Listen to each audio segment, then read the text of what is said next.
Le 23 décembre 2025, le président Patrice Talon a prononcé son tout dernier discours sur l'état de la nation. Un moment historique, mais surtout un discours dense, plein de messages forts.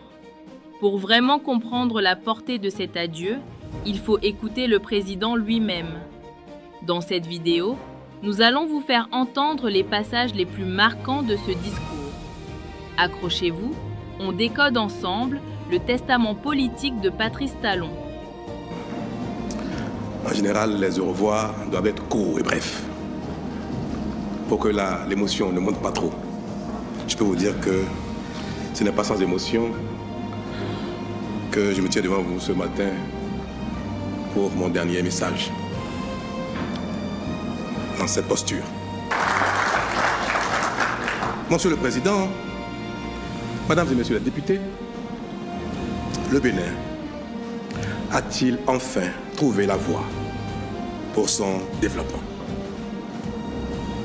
A-t-il entamé son progrès de sorte à devenir, lui aussi, un pays développé, susceptible de se passer de l'aide au développement apportée par d'autres et parfois avec mépris? Est-il un pays où l'éducation nationale, la formation technique et professionnelle, la route, l'eau, l'électricité, l'emploi, la santé, le cadre de vie durable, assaini et beau, la sécurité et la paix progressent chaque jour? Est-il un pays qui ne fait plus honte à ses enfants, mais leur apporte plutôt fierté et espoir? Un pays que d'autres admirent et envient.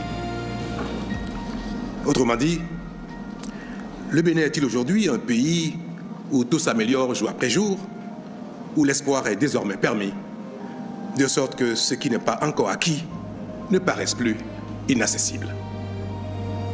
Honorables députés, représentants du peuple béninois tout entier, la réponse à cette question fondamentale est oui.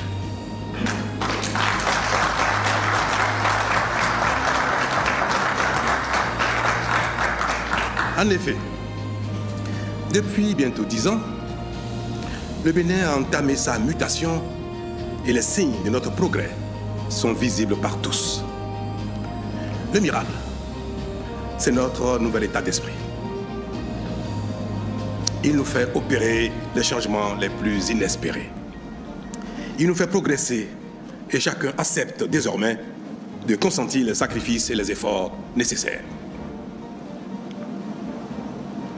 Vous prenant à témoin, honorables députés, j'ai la conviction que les différentes réformes que nous avons opérées depuis, qu'il s'agisse de celles intervenues en 2018, 2019, 2024 jusqu'à la toute dernière, datant d'1 mois à peine, nous permettront véritablement et définitivement de mettre la démocratie au service du développement de nos concitoyens et non au service exclusif des acteurs politiques.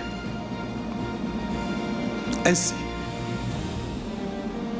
diriger la nation béninoise ne doit plus être perçu comme un droit, mais plutôt comme un devoir qui requiert de la disponibilité, de la vision, de la compétence et de l'abnégation. C'est pourquoi de plus en plus, la démocratie se définit essentiellement chez nous au Bénin comme un facteur de développement et de promotion du bien-être citoyen. Elle n'est plus un prétexte de pagaille, de corruption et d'impunité. Au Bénin désormais, il ne suffit plus d'être un harangueur de foule, un vendeur d'illusions proclamé acteur politique pour s'emparer de notre destin commun sans autre projet que celui d'en jouir tout seul avec ses partisans. Pour nous diriger au Bénin, nous protéger, assurer notre développement et notre bien-être, il faut en être capable et le mériter politiquement. Être acteur politique ne confère plus aucun droit. il n'astreint qu'à des devoirs et à l'humilité, voire à l'effacement et même au sacrifice de soi.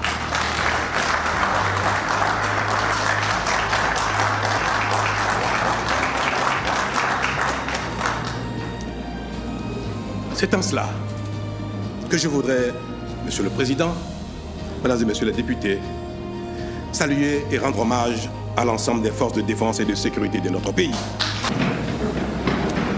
Pour leur bravoure, leur loyauté à la République face à l'attaque perpétuée le dimanche 7 décembre 2025 contre la nation béninoise par des marginaux insensés, manipulés par quelques compatriotes en quête de privilèges perdus, ainsi que certaines autorités politiques et militaires étrangères. Je salue la mémoire de ceux d'entre nous qui y ont perdu la vie et adresse à leurs familles et proches, au nom du peuple béninois tout entier, nos sincères condoléances. Aussi, voudrais-je, en mon nom personnel et au nom de la nation tout entière, exprimer notre fierté et notre reconnaissance à l'égard de tous les corps d'armée, toutes les garnisons du territoire, tout le commandement militaire, la police républicaine et son commandement, qui tous, sans aucune défection, se sont mobilisés spontanément et immédiatement pour défendre la patrie, refusant de prêter main forte aux assaillants et se mettant à la disposition de l'État. De même, j'exprime à l'égard de tous les dirigeants, de toutes les institutions de la République, notre fierté et notre reconnaissance pour leur attachement à l'ordre constitutionnel tel qu'ils l'ont exprimé dans les minutes qui ont suivi l'attaque. À l'endroit du peuple béninois, dans sa grande majorité, j'exprime notre fierté pour son refus de soutien à la forfaiture et son attachement à la démocratie et à l'ordre constitutionnel.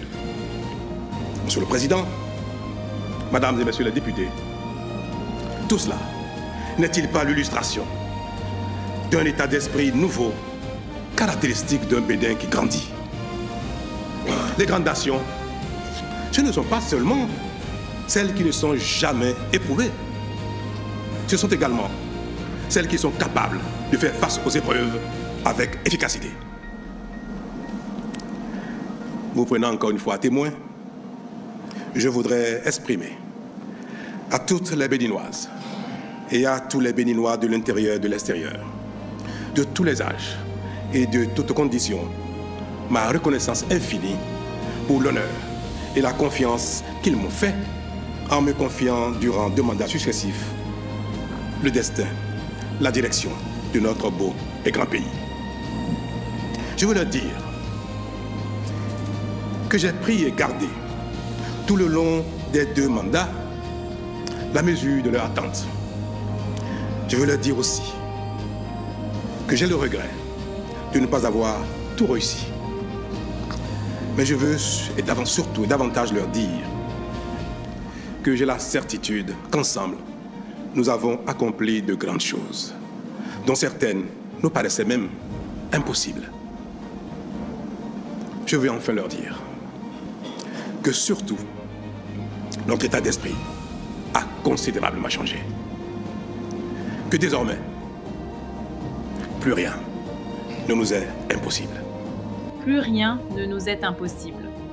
C'est sur ce message, ce véritable mantra, que Patrice Talon termine son mandat. Un discours testament qui mêle l'émotion de l'adieu à une défense acharnée de son bilan et une confiance inébranlable en l'avenir du Bénin. Mais qu'avez-vous pensé de ce discours? Partagez-vous la vision du président? Le débat est ouvert dans les commentaires. Si vous avez aimé cette vidéo, montrez-le avec un pouce bleu, partagez la vidéo et abonnez-vous pour ne rien manquer. Merci de nous avoir suivis et à très bientôt.